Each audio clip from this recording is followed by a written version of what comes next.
The room buzzed with laughter and clinking glasses, a sharp contrast to the hollow feeling in my chest. It was the grand opening of my father's new high-end security business, and there I was, standing in the back, wearing a plain black dress, feeling every bit the outsider. I wasn't a stranger to events like these.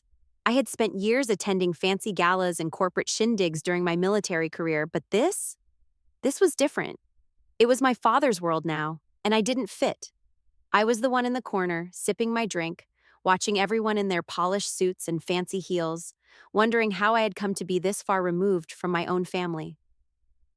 My name is Carmen Dawson. I'm 35 years old. I've been out of the military for about a year, and this night was supposed to be about celebrating my dad's big venture. But I had a sinking feeling that the celebration wasn't meant for me. I tried to blend in, but my father was making it impossible.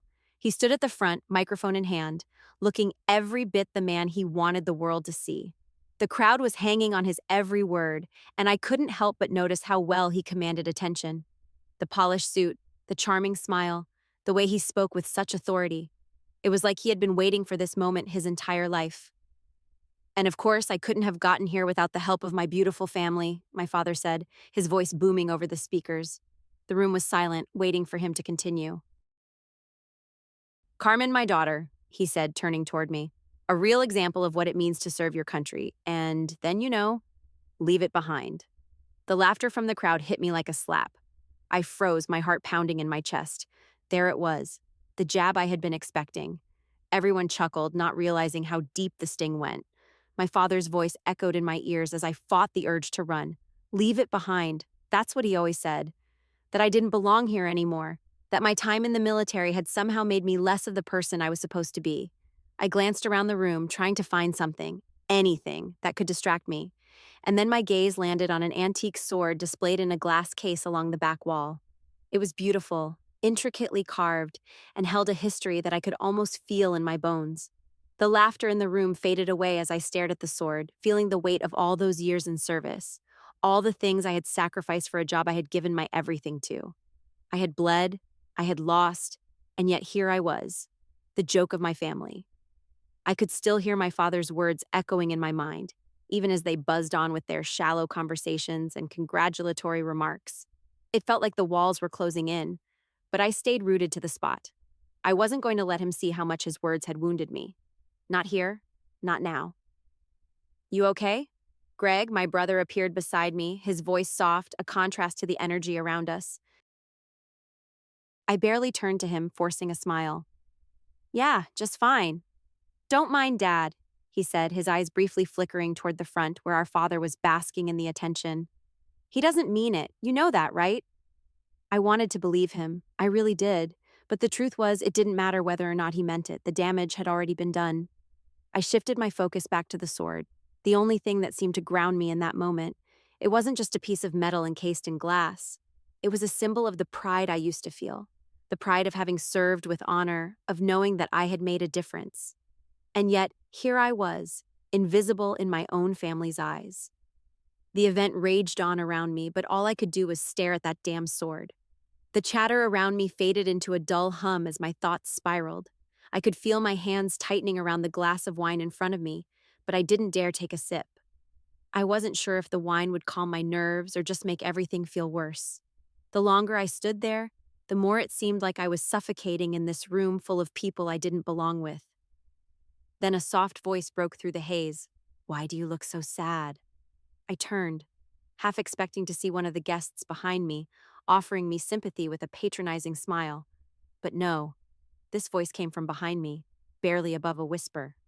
I glanced down to see a young girl, maybe 10 or 11, standing there, her big eyes wide with innocent curiosity. Her parents were a few feet away, chatting and laughing with another couple. The girl, clearly bored, had wandered off to find something to do and had somehow ended up next to me.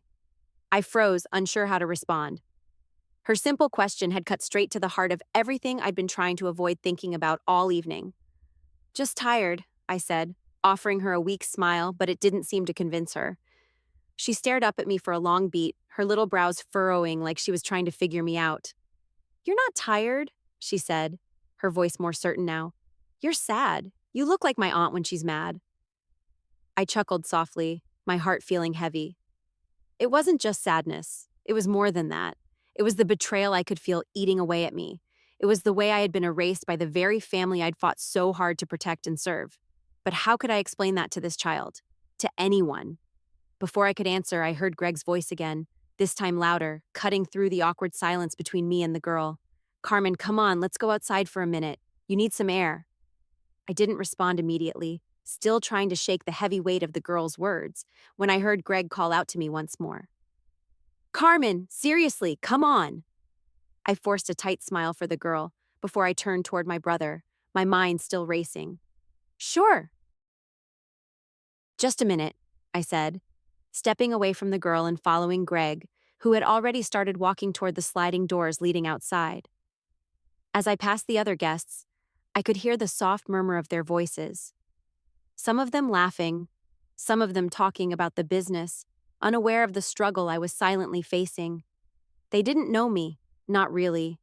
To them, I was just the daughter who left the military, the one who couldn't handle the pressure, the one who didn't belong. And then I heard it, Greg's voice muffled, cutting through the crowd like a knife. Honestly, she's such a freak show sometimes. I stopped dead in my tracks. My body went stiff as his words hit me like a punch to the gut. Her whole meltdown about the military, he continued, laughing a little. She's never going to let it go. A bitter taste rose in my throat. My brother, my own flesh and blood, mocking me behind my back. I turned around, forcing myself to breathe, trying to suppress the growing urge to scream. My brother's face, flushed from the alcohol, was too oblivious to even notice I was standing right behind him. He caught sight of me finally, but only gave me a casual, dismissive glance. What? He asked, clearly not realizing the depth of his words. I couldn't speak. What was there to say? I was paralyzed, the weight of my brother's cruel words settling into my chest like a stone. I hadn't realized how much I had hoped for his support until that moment, how much I had needed him to be there for me in this strange, cold room full of strangers. But here he was, laughing at my expense. I couldn't do it. I couldn't stay in this place any longer. I turned, my feet moving before I could even think about it, and walked straight out of the event hall. The cold air hit my face as soon as I stepped outside, and I welcomed the relief it brought. My eyes burned from the sting of unshed tears, but I refused to let them fall. This wasn't the time. Not here, not now. Carmen! Greg called after me from the door, but I didn't stop. I kept walking toward the small courtyard at the back of the building, where a fountain softly gurgled, the only sound breaking through the silence around me. I stood there, feeling the bitterness of the entire evening wash over me, the laughter of my family, the hollow speeches, the words from my brother, the whispers of freak show, too much work, and not good enough.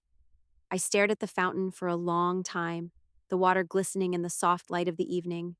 I had been so stupid, so desperate to fit in, to make them proud. I had been the one who'd sacrificed everything for this family, and they had turned their backs on me without a second thought. I was invisible. Carmen! I turned slowly, my heart sinking at the sound of my father's voice behind me. He stood there in the doorway, his arms crossed, looking out at me. His face was unreadable, but there was something in his eyes that I couldn't quite place. You don't belong out here, he said, his voice low, almost regretful. You need to come back inside. They're asking for you. I shook my head, taking a step back. No, I don't belong in there, Dad. Not anymore. He didn't answer immediately. He just stared at me with those cold eyes, and for a moment I thought he might finally understand. But then he spoke, his words cutting through the silence. Come back inside, Carmen. It's not that bad. The words stung, but I held my ground, refusing to let him push me any further. It is that bad. With a sigh, my father turned, his footsteps soft as he walked away, leaving me standing alone in the cold night air. I didn't move, not until the door shut behind him, sealing me out. I didn't belong here anymore. And that realization felt like freedom, even though it came at the cost of everything I thought I had, everything I thought I was. The door shut behind my father with a soft thud, and I stood there, frozen, letting the silence settle around me like a heavy blanket. It felt like the world had stopped for a moment. The laughter and chatter from inside had faded into the background, replaced by the steady gurgling of the fountain and the sound of my own breathing. I should have walked away. I should have turned my back on this whole farce, left everything behind. But something kept me rooted to the spot, like I was waiting for something, anything that could pull me out of this suffocating isolation. Then I heard it. The soft sound of footsteps approaching, the rhythmic cadence that made my pulse quicken, not out of fear, but recognition. Boots, heavy but deliberate, dragging slightly as they stepped across the courtyard. I didn't need to turn around to know who it was. I already felt it. The weight of years of shared history, of bonds forged under fire, not just metaphorically, but literally. I knew who had arrived even before the first shadow fell over me. 12 men, 12 Marines, dressed in their worn military gear, but with the same silent strength that I'd come to rely on during my darkest days. They didn't make a sound as they approached, their boots crunching against the gravel underfoot, their presence filling the empty space in a way my father and brother had never been able to. I didn't even try to fight the tears now. They fell freely down my cheeks as I turned to face them, blinking away the blur of emotion. I wiped my face, my hands trembling, not with fear, but with something I hadn't felt in years. The surge of pride, the bond that had always been there, but that I had lost touch with in the chaos of my family's rejection. The men stood there silent, forming a loose line, each of them looking at me with a kind of quiet understanding. They weren't here to judge, they weren't here to question me. They were here because they had always had my back, even when I couldn't see it. Mitchell, my old staff sergeant, stepped forward, his face set in a stoic expression, but his eyes told a different story. I hadn't seen him in years, not since the last time we'd parted ways after deployment. He was different now, older, perhaps a little more weathered, but the same fierce loyalty burned in him that I remembered. He didn't need to say anything. Instead, he pulled something from his pocket, his old dog tags. He handed them to me, the weight of them familiar in my hands, as though they had never left. "Staff Sergeant Mitchell," he said simply, his voice rough as it always had been, but steady. "We're here for you. We always will be." It was all I needed to hear. They didn't have to say anything more. The fact that they were here, in this cold, sterile environment that had never once felt like home, spoke volumes. I had a place. I had a family, just not the one I'd tried so desperately to belong to. One by one, the other Marines stepped forward, each one offering me something. A patch from their uniform, a coin they'd carried with them, a photo from our last mission together. Each gesture was small, but it meant everything. They were laying their shared history down on the counter in front of me, as if to say, "We're here. We remember. We fought beside you. You're not forgotten." And in that moment, I felt something I hadn't felt in so long: belonging. It wasn't the kind of belonging that came from blood ties or last names. It wasn't about shared holidays or family dinners. It was something deeper. It was the bond of comrades, the silent understanding that we had been through the worst together and had come out the other side stronger for it. I looked at each of them, my brothers, some of whom I hadn't seen in years, and realized that while my family had cast me aside, this was real. This was the family I had earned. I took a step back, my chest tightening with emotion. I couldn't speak. I didn't have the words. All I could do was nod, my throat too tight to form anything coherent. They didn't need to hear me speak. They already knew. We stood there in the cold, silent courtyard. The noise of the party still faint in the background, but it didn't matter. What mattered was that I was no longer alone. These men, these Marines, had come for me. And that was all I needed. The first time in years that I felt like I belonged anywhere. I stood there, surrounded by the Marines, each one a silent pillar of support. My heart, once heavy with the weight of my family's rejection, now beat with a strange sense of relief. I wasn't alone, not anymore. But before I could fully process it, a familiar voice pierced the air, sharp and demanding. "Carmen!" My father called from the doorway, his tone tight, no longer the jovial, all-business authority he'd projected earlier. "You need to come back inside." I turned slowly to face him. The door was still open behind him, and beyond it, I could see the well-dressed guests milling about, the murmurs of conversation slowly returning to their normal volume. I didn't move at first. I couldn't. I just stood there, the Marines still around me, offering their silent strength as the man who had once been my world stood there, his disappointment radiating through the air. My father took a step toward me, his gaze flickering briefly to the soldiers before he returned to me with that all-too-familiar look of command. "This isn't the place for you," he said, his voice sharp, as though he was simply trying to restore order. "The business is important. Your brother, Greg, is in there, right?" I interrupted, my voice cold. I felt the anger creeping in again, biting at my heels. And your legacy is more important than me than this, isn't it? My father blinked, clearly not expecting the confrontation. For a moment, he seemed almost taken aback, unsure of what to say next. I could see him struggling, his eyes darting between me and the group of Marines standing silently behind me. This wasn't the scene he had planned, not by a long shot. This isn't the time, Carmen, he finally said, his words slow, measured. You've done enough for tonight. Come back inside and we'll talk. Let's fix this. Fix this? The words tasted bitter, sharp. I took a step forward, not caring that his eyes widened slightly, surprised by my sudden boldness. You can't fix this, Dad. You made your choice. You told me exactly who I am to you. The group of Marines behind me didn't move, but I could feel their solidarity, their quiet support, like a shield at my back. For the first time, I felt like I wasn't the one who had to be ashamed. My father began, his voice straining. But I wasn't done. This wasn't about him, about what he wanted to believe. It was about something much bigger than his business, his success. It was about me. No, Dad, I said, the words coming easier now. You've made it clear. I'm not part of this family, not anymore. I could see it in his eyes then, that flicker of something real, something almost human. A shadow of regret or perhaps fear. He opened his mouth to respond, but before he could, my brother Greg stepped out onto the balcony, his steps hesitant as he took in the scene unfolding before him.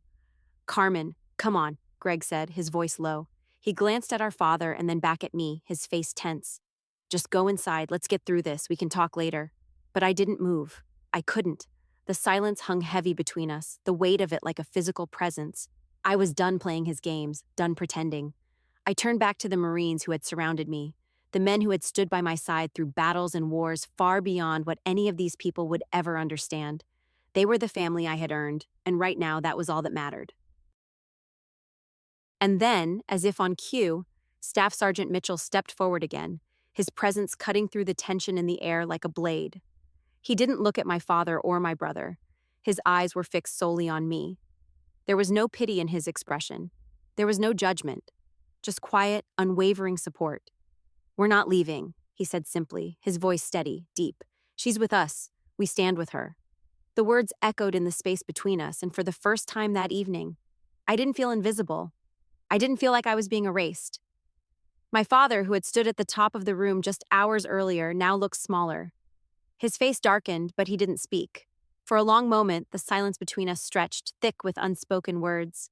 And then, without another glance at me, he turned and walked back inside, disappearing through the door, leaving me and the Marines standing in the courtyard.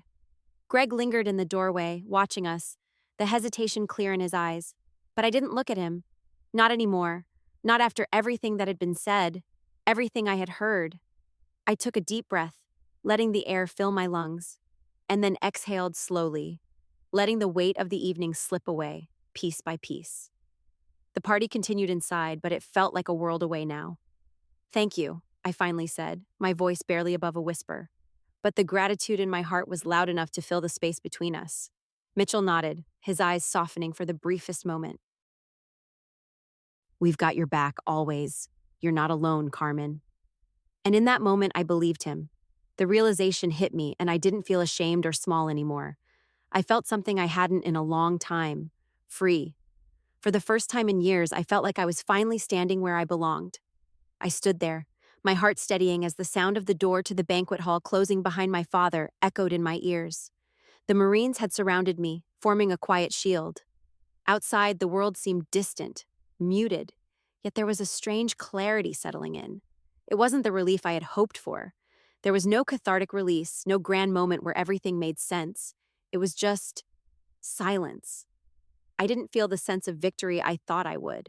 My family was gone. The space between us stretched further than ever before. The only thing left now was to figure out what came next.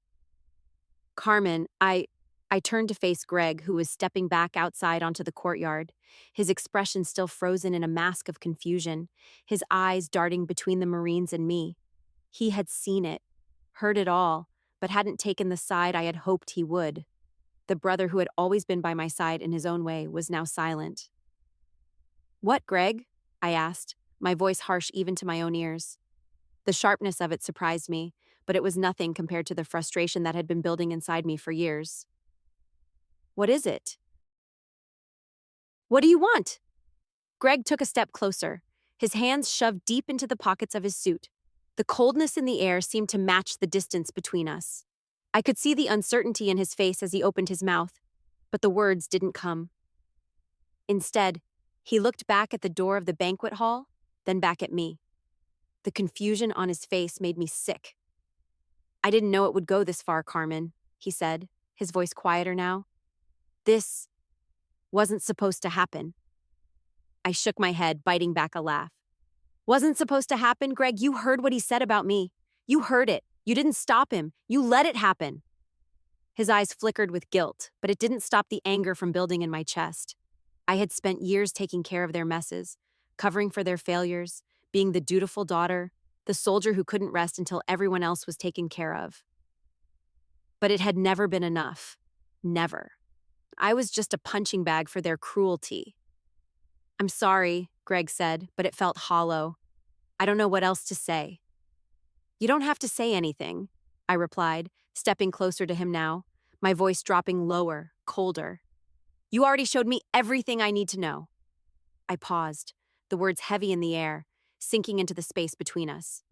You chose him. You chose them. The Marines, standing silently behind me, were like anchors in a sea of frustration. But I couldn't stop. I couldn't keep pretending. You were never going to pick me, Greg. Not when it mattered. Not when I needed you. You've been silent your whole damn life when it came to standing up for me, haven't you? Greg flinched, his eyes darting nervously. Carmen, I didn't mean to. You didn't mean to? I cut him off. You didn't mean to? You've been watching it happen your whole life. And now, after everything, after all the sacrifices I made for this family, you're telling me you didn't mean to? I stepped back, feeling the rage that had simmered for years finally crack to the surface. I've been invisible my entire life, Greg. To you, to them. You know what it's like to feel that, don't you? Greg stood silent. His mouth opened, but nothing came out. I turned toward the Marines, and for the first time, I felt that wave of peace wash over me. They weren't my family, not by blood, but they were something that none of them had ever been to me, real. They saw me, they heard me, and that was enough. Carmen, please, you don't have to do this, Greg said, his voice rising. It's a family matter. This is our thing. It's just not the right time. It doesn't have to be this way. I shook my head, finally making the decision I had been putting off for years. It wasn't about timing. It wasn't about right or wrong. It was about me, about finally standing up for the person I had been erasing for everyone else's comfort. No, Greg, it does have to be this way. For me to finally be free, it has to be. This is the end, for you, for them. For me? Greg's face crumbled, and in that instant, I realized that this was the moment, the one where I walked away from everything I had spent my whole life trying to earn. I turned and walked back toward the building, feeling the weight of my decision settle heavily on my shoulders. I could feel Greg's eyes on my back, but I didn't turn around. Inside, the room was quieter now, the hum of conversation dulled as I entered. My father had stepped back into the center of the room, his eyes glinting with something that might have been worry or might have been annoyance. He looked like he was trying to steer the conversation back to the successful story he wanted everyone to hear. I barely heard him. Instead, I walked straight past him toward the front of the room, where a small table was set up with a few speeches and business pamphlets, still untouched. The room was still. My family watched me, their eyes wide, as they realized what was about to happen. I'll be the one to tell you, I said to my father, my voice so quiet now that it carried across the room without effort. This business, this family legacy, it belongs to Greg now. The words were a knife, sharp and final. Greg's gaze met mine across the room, his eyes wide, searching for something, anything to make sense of what was happening. I stood tall, unwavering. My father's face went pale, and for the first time, I saw something I had never seen in him before. Fear. But it wasn't just fear of me. It was the fear of being exposed, of realizing that the mask he had worn for years, of being the great patriarch, the successful businessman, was slipping. He wasn't the hero, and neither was I. I wasn't going to fix everything for them. Not anymore. I'm done, I said, my voice steady and final. I'll be leaving now, and I won't be coming back. I turned to leave, my footsteps echoing in the silence behind me. The faces in the room blurred, but there was one thing I knew for sure. I was finally free. I didn't look back as I walked out of the banquet hall. The sound of the door closing behind me seemed to resonate, the finality of it hanging in the air like a declaration. My chest felt lighter with every step I took, yet there was a strange emptiness that settled in as well. I wasn't sure if it was from relief or something else, but I couldn't stop now. Not after everything I had endured. I walked out into the night air, the cool breeze stinging my skin. The courtyard was empty, and the lights in the distance seemed so far away, like they belonged to a world I was no longer a part of. The event, the people, the expectations, they all felt like distant memories now, and I couldn't find it in myself to care about them anymore. I pulled my phone from my pocket, my hands still trembling as I unlocked it. The notifications were flooding in: texts, missed calls, social media alerts. The messages from my family had started almost immediately after I walked out, and I knew they wouldn't stop. They never did. They had always expected me to come back, to fix things, to clean up the mess they made of their lives. But this time, there would be no saving them. I scrolled through the messages, ignoring the ones from my father, my mother, and Greg until I saw one that caught my eye. It was from Staff Sergeant Mitchell, one of the Marines who had stood by me. "Got your back, always," the message said, "and don't let them make you feel small again. You're a hero, Carmen." The words hit me harder than I expected. For a moment, my vision blurred, and I had to stop walking, standing still under the harsh light of a nearby street lamp. For the first time in years, I felt seen. Not for the roles I had played in my family, not for the expectations they had of me, but for who I was. And that was something my family would never understand. I typed a quick reply, my fingers flying over the screen. "Thanks, Mitchell. It means more than you know." As I hit send, the sound of my phone ringing interrupted the brief moment of peace. My heart sank when I saw the caller ID. It was Greg. I stood there for a long moment, staring at the screen, my thumb hovering over the green icon. A part of me wanted to answer, wanted to hear him out, to hear what excuses or justifications he would offer.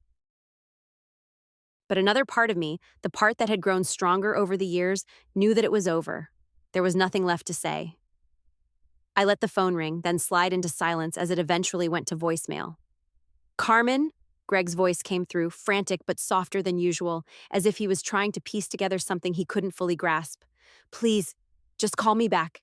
I don't know what happened. I cut the call before he could finish, not because I didn't care, but because I knew that there was no going back now." The silence that followed felt like a wall closing in, the kind I had built around myself brick by brick all these years. The fact was, I had spent my entire life trying to win their approval, trying to fit into a mold that was never meant for me. I had given them everything, even when it was clear they didn't see me as a person. Not as their daughter, not as their sister, not as someone who deserved the same respect they so easily gave others. They saw me as nothing more than a tool, something to be used, discarded when no longer useful. And then there was the video. I had nearly forgotten about it until I saw it on my screen, a small notification that showed up alongside the dozens of messages flooding in. A video of me. A video of me in combat, carrying a fellow soldier under fire, my face set in a determined grimace as bullets whipped through the air around us. I didn't know how it had gotten out there, but there it was, an undying record of the person I used to be, the person I had sacrificed everything for those who would never understand. The caption was simple: "Carmen Dawson, hero, not a failure."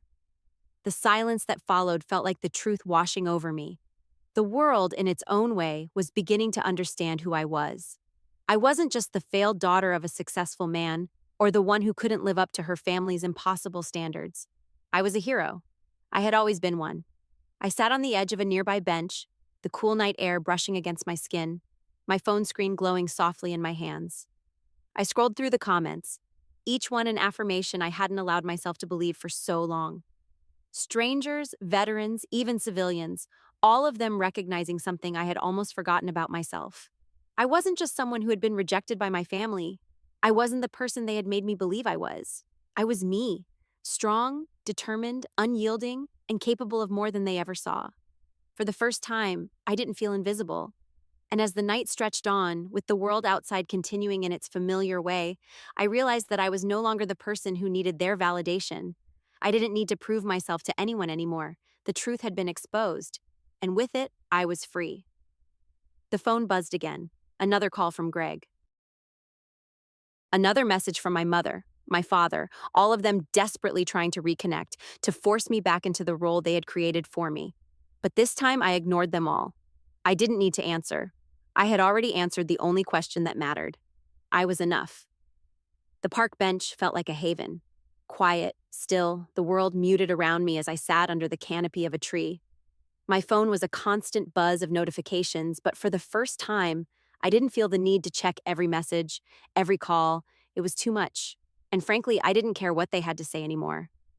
I let the quiet settle in, the low hum of life around me, a jogger passing by, the distant sound of children laughing, the soft rustle of the leaves in the breeze. I wanted to stay here, to let everything that had happened just fade into the background. I couldn't face it yet. Not fully. The day had taken on a surreal quality, like I was living in someone else's story, watching from the outside as my life unraveled and reassembled in pieces I had never expected. The family that had abandoned me now sought to reclaim me, but the truth was out, and nothing they said could change that. I pulled my legs up to my chest, resting my arms on my knees, staring at my phone. The constant stream of notifications still made my head spin, but I refused to give in to the temptation of diving back into that world. The first message came from a veteran I didn't know. "Carmen, I just saw that video. You saved my brother in battle. You saved so many lives. You're a hero, and don't you let anyone tell you different." I smiled softly at that.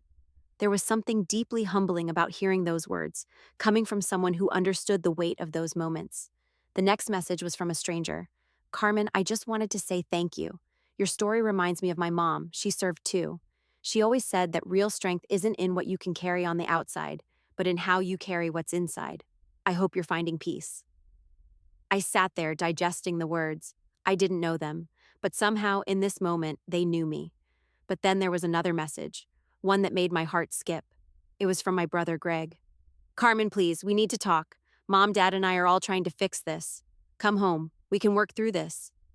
I stared at the screen. My fingers hovered over the keys. I had told myself I wouldn't answer them, but here they were, reaching out, pretending like everything could be fixed with a few words. Like their cruelty didn't run deeper than just one night, one conversation. It wasn't that easy. The phone buzzed again. My mother's message this time. "Please, Carmen, I'm begging you. You're tearing us apart. We never meant to hurt you. Please come home." My eyes stung as I read her words. It was the same thing, over and over again. Guilt, manipulation, and not once, not even once, had they acknowledged what I had given up, what they had taken from me. I let the phone fall into my lap, staring at the soft glow of the screen. I had spent my whole life trying to fit into a space that wasn't made for me, trying to earn their approval, earn their love. But it was all conditional. They wanted me back on their terms. They wanted to pretend everything could go back to normal, that I could slide back into the role of dutiful daughter, doing everything for them while they continued to disregard me. No more. I wasn't doing it anymore. The quiet of the park seemed to wrap around me, and for a moment, I allowed myself to just breathe. The weight on my chest felt a little lighter. The realization that I had done the right thing, that this wasn't just some impulsive choice, settled in slowly. It was the hardest decision I had ever made, but it was mine. For once, I had chosen myself. I stood up, stretching my legs, feeling the ground solid beneath my feet. The decision felt final now. There would be no going back, but I wasn't sad about it. Not anymore. My phone buzzed again, and I almost didn't look. But I couldn't help myself. It was another message from Staff Sergeant Mitchell. "You okay? We've got your six always?" I smiled, feeling the warmth of his words spread through me. He and the others, they were the family I had earned. I texted him back. "I'm good. Thanks for everything. For real." I hit send, then stared at the screen for a moment longer. No more messages, no more distractions, just me. And for the first time in so long, it felt like enough. I took a deep breath and started walking, the cool evening air brushing against my skin as I made my way down the path. No one was going to define me anymore. No one was going to rewrite my story. I was finally walking on my own path, and I was going to keep walking no matter where it took me. It was the first real step toward freedom. And this time, I wasn't looking back. 2 weeks had passed since the night of the grand opening, and my life had settled into a strange, quiet rhythm. I had distanced myself from the noise, the calls, the guilt-tripping messages from my family. The only thing that seemed to remain constant was the low hum of media coverage, the occasional message of gratitude or respect from strangers, and the steady presence of the Marines who had come into my life in such an unexpected way. I'd found peace in my own solitude. I'd taken walks in the park. I'd gone to the gym, not because I had to, but because I wanted to. I'd cooked meals for myself, simple things, and I savored every moment of not being needed. The phone calls had stopped for the most part, save for the occasional text from Mitchell or one of the other soldiers checking in, and I had grown used to the silence. But then, one afternoon, as the sunlight filtered through the blinds, I found it, the letter. It had arrived in the mail that morning, addressed in my father's distinctive, neat handwriting. At first, I dismissed it, thinking it was just another one of their attempts to bring me back into the fold, another ploy to convince me that family was everything. But something stopped me from tossing it aside. Something in the pit of my stomach told me I had to read it. I opened the envelope slowly, feeling a strange tightness in my chest as I unfolded the single sheet of paper inside. Dear Carmen, I know you must hate me right now, and maybe I deserve it. The truth is, I've never been good at showing love in the way you needed. I always thought I was doing what was best, that I was pushing you to be better, to be strong, but I see now that I was wrong. I don't know if I can ever make up for the years of mistakes I've made, but I want you to know I regret the things I said that night. I was proud, maybe too proud of what I had built, but I never took the time to be proud of you, not in the way you deserved. I'm sorry, Carmen. I'm sorry for everything. You've always been my daughter, and I failed you. Greg and I, we've both been trying to figure things out. He misses you, we all do. But I understand if you never want to come back. I'm just asking that you don't forget us completely. Maybe one day we can try to be a family again, but if not, I understand. Just know that I'm sorry. I always loved you, even if I never showed it the right way. Love, Dad. The letter fell from my hands, the words blurring in front of my eyes. My chest felt tight, like someone had wrapped their hands around my ribcage and was squeezing. I hadn't expected this. I hadn't expected an apology, not after everything, not after the years of silence, the cutting remarks, the rejection. And yet, here it was. I blinked rapidly, trying to force the tears away, but it didn't help. They came anyway, hot and heavy, stinging my eyes. I wiped them away angrily, but they kept coming. Because no matter how hard I tried to pretend, no matter how much I convinced myself that I was better off without them, I couldn't deny that it hurt. It hurt like hell. I picked up the letter again, reading through it slowly this time, letting the weight of his words sink in. It wasn't much, just a few sentences filled with regret. But in a way, it felt like the acknowledgement I had been waiting for, the one I hadn't known I needed. I always loved you, even if I never showed it the right way. That line stayed with me, echoing in my mind long after I folded the letter and set it aside. I wanted to believe it. I wanted to believe that he had truly loved me all this time, that everything he had done, the criticism, the silence, the dismissal, was somehow part of a twisted expression of love, but I wasn't sure I could. Not yet. I sat in silence for a long time after reading the letter, my mind swirling with a mix of emotions: anger, pain, confusion, and somewhere in the middle of all of it, a flicker of hope. A tiny spark that maybe, just maybe, things could be different, but could they? Could I forgive them for all the years they had ignored me? For the way they had used me only to throw me away when I stopped being convenient? I wasn't sure. The phone buzzed, snapping me from my thoughts.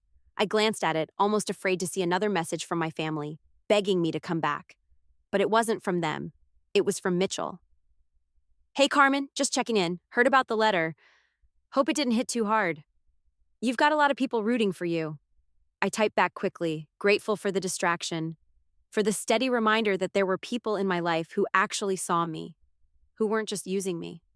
Thanks, Mitchell. It's hard, but I'm hanging in there. I stared at the screen for a moment before sending another message. I'm not sure what to do next, but I'll figure it out. It wasn't much, but it felt like the right thing to say. There was no easy answer, no sudden epiphany. I didn't know if I could ever forgive my father or if I even wanted to, but I knew one thing for sure. I wasn't going to let the past define me anymore. Not their version of me, not anyone's version of me. It was time to start writing my own story. And this time, I wasn't going to apologize for it. It had been a week since I received the letter from my father. And while I hadn't made any decisions about it yet, life seemed to move forward around me. The world didn't stop, didn't pause for me to sort through the mess my family had left behind. I had spent so much time holding on to their expectations, their ideas of who I should be, and now I was learning to let go of all that. I had found small ways to reclaim my life, moments of peace I hadn't allowed myself to enjoy in years. Morning jogs in the park, visits to the coffee shop where I knew the barista by name, and the quiet evenings spent watching the sun dip below the horizon as I sat on my couch, alone, but not lonely. I was finally getting used to this new version of my life, the one where I made the decisions, where I didn't have to explain myself to anyone. It wasn't perfect, but it was mine. One afternoon, I found myself walking down a quiet street I hadn't been on in months. The warm summer air brushed against my skin, the sound of traffic and distant chatter filling the space around me. As I passed by a small, independent shop, something caught my eye, a display of vintage military rifles framed by the large window. I stopped, staring at the polished wood and steel, a twinge of nostalgia hitting me. It wasn't that I missed the violence of war, but there had been a certain clarity in those years, clear purpose, clear goals. In a world full of gray that life had been so black and white, I had known exactly what my role was, and I had embraced it fully. But now I had to carve out my own purpose, and it was terrifying. I watched a little girl outside the shop, her eyes wide with wonder as she gazed at the old rifle on display. She was no older than 5, her dark hair pulled back into 2 neat pigtails, her hands pressed against the glass, her small face filled with curiosity. She tilted her head, clearly fascinated by the history of the weapon, unaware of its violent past. I couldn't help but smile at the innocence of it all. For her, it was just an object, something she found interesting, but without any of the baggage attached to it. It was just a thing. I remembered being that curious, that wide-eyed, full of questions about the world, eager to explore, to learn. I watched as she waved at her reflection in the glass, her face lighting up with the simple joy of being alive. It was the kind of pure wonder I had almost forgotten how to feel. The world hadn't fully scarred her yet, hadn't made her cynical and cautious like it had done to me. The little girl caught my gaze and waved, smiling brightly. I waved back, not sure why it felt like such a powerful gesture, but I felt something shift inside me, something softening. Maybe this was my moment. Maybe this was the first time I could truly look at the past and let it go. Maybe it wasn't about getting everything right, about fixing every mistake. Maybe it was just about moving forward step by step without constantly looking over my shoulder. I walked away from the shop, the sound of the little girl's laughter still ringing in my ears, and kept walking. The street wasn't the one I had planned on taking, but it didn't matter anymore. The path ahead was open, and for the first time in a long while, I didn't feel the need to have everything figured out. I could see where I was going, somewhere new, somewhere I was going to build for myself. When I got home that evening, my phone buzzed with a message from Mitchell. "We're still here for you, Carmen, every step of the way. Whenever you're ready, we'll be waiting." I smiled, the weight of his words settling in a way I hadn't expected. "Thanks, Mitchell. I think I'm starting to find my way." For the first time in months, I felt a sense of calm wash over me. There was no rush, there was no deadline, I could take my time. I could make this journey my own. I didn't need to have all the answers yet. I just needed to keep moving forward. And that was enough. I sat down at my kitchen table, the weight of the day settling into my bones. But this time, it wasn't heavy with regret. It wasn't full of unfinished business or unresolved conflict. It was just life, mine. And for the first time in years, it felt like enough. I closed my eyes and took a deep breath, one step at a time. It was just another quiet morning when I walked into the diner, the scent of fresh coffee and sizzling bacon filling the air. The small bell above the door chimed as I stepped in, the familiar warmth of the place immediately wrapping around me. It wasn't anything special, just a local spot where the waitress knew your name and your usual order. A place that felt like it had no expectations, no pressures, just a simple place to exist. I grabbed a booth by the window and slid into the seat, my fingers still sore from working on a few projects the night before. My phone buzzed in my pocket, but I ignored it. I was finally learning to embrace the quiet moments, those spaces in between where nothing demanded anything from me. The waitress came over, a smile on her face as she placed a mug of coffee in front of me. "Your usual?" she asked. I nodded. "Thanks, Carol." She returned the nod, walking away to tend to another table. I took a sip of the coffee, feeling the warmth spread through me. For a second, I allowed myself to just relax. It had been a few weeks since the events at the grand opening, and I hadn't spoken to my family in that time. There had been no calls, no messages, and for the first time in years, I didn't feel the weight of their expectations hanging over me. The door opened again, and I didn't look up, not at first. I was too comfortable in my little bubble of peace, letting the world outside continue without me. But then I heard it, the unmistakable sound of boots hitting the diner's floor, the same rhythmic cadence that had become familiar in the past few weeks. I didn't need to look to know who it was. Mitchell. He was one of the Marines who had stood with me when I walked away from my family, and much like the others, he had never once let me down. He paused at the entrance, scanning the room before his eyes landed on me. A faint smile tugged at the corners of his mouth as he made his way over to the booth. Without a word, he slid into the seat across from me, settling in as if we'd been doing this for years. "You look good," he said, his voice low but warm. I gave him a small, tired smile. "Getting there." He nodded, his gaze lingering for a moment as if he was reading me, the quiet understanding between us already palpable. We didn't need to say much. Mitchell had been there, in the trenches with me. Literally. He understood the weight of what I had been carrying. And now, for the first time, I wasn't carrying it alone. "I heard about the letter," he said, after a brief pause. "Your dad? You doing all right?" I took a slow breath, considering his words. The letter from my father had left me with a tangled mess of emotions. Regret, anger, a small flicker of hope that maybe, just maybe, things could change. But I had been trying to convince myself that I didn't need him, that I didn't need them anymore. "I'm figuring it out," I said, choosing my words carefully. "I don't know if I'll ever forgive him, but I'm not looking for their approval anymore. I've spent too many years trying to get it, only to be left empty. I don't need it." "Not from them." Mitchell nodded again, his expression thoughtful. "Good. You shouldn't." I glanced at him, meeting his eyes for the first time since he sat down. There was no judgment in his gaze, just that same unwavering support I'd come to rely on. He didn't need me to explain myself any further. He already knew. There was a comfortable silence between us as we both took a moment to just be. For the first time, the tension in my chest loosened. I didn't feel the pressure of family obligations, the guilt, the years of frustration. I didn't have to explain why I'd walked away or justify my decisions to anyone. "We'll always have your back, Carmen," Mitchell said, breaking the silence. "Whatever comes next." I smiled, the weight in my chest feeling lighter than it had in a long time. "I know."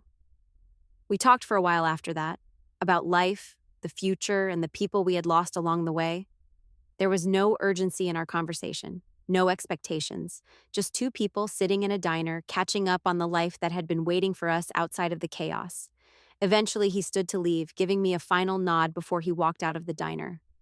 I watched him go, feeling the last of my old fears dissolve into the calm. The door chimed again as it closed behind him, and I was left alone with my thoughts, the coffee now cold in front of me. But I didn't mind. The world felt different now, like a new chapter had begun, one that wasn't defined by my family's expectations, by the roles they tried to force me into, by the mistakes of my past. It was a chapter that was mine to write. I finished the coffee and left a tip for Carol, then stood up and walked out of the diner into the quiet street. The sun was just beginning to set, the colors in the sky soft and warm. It was a beautiful evening, the kind of evening I could get used to. As I walked, I thought about everything I'd been through, everything that had led me here, and for the first time in years, I didn't feel like I was losing myself anymore. I was finally becoming who I was meant to be. I didn't need their approval or anyone else's. I just needed to keep moving forward. And this time, I was going to do it for me,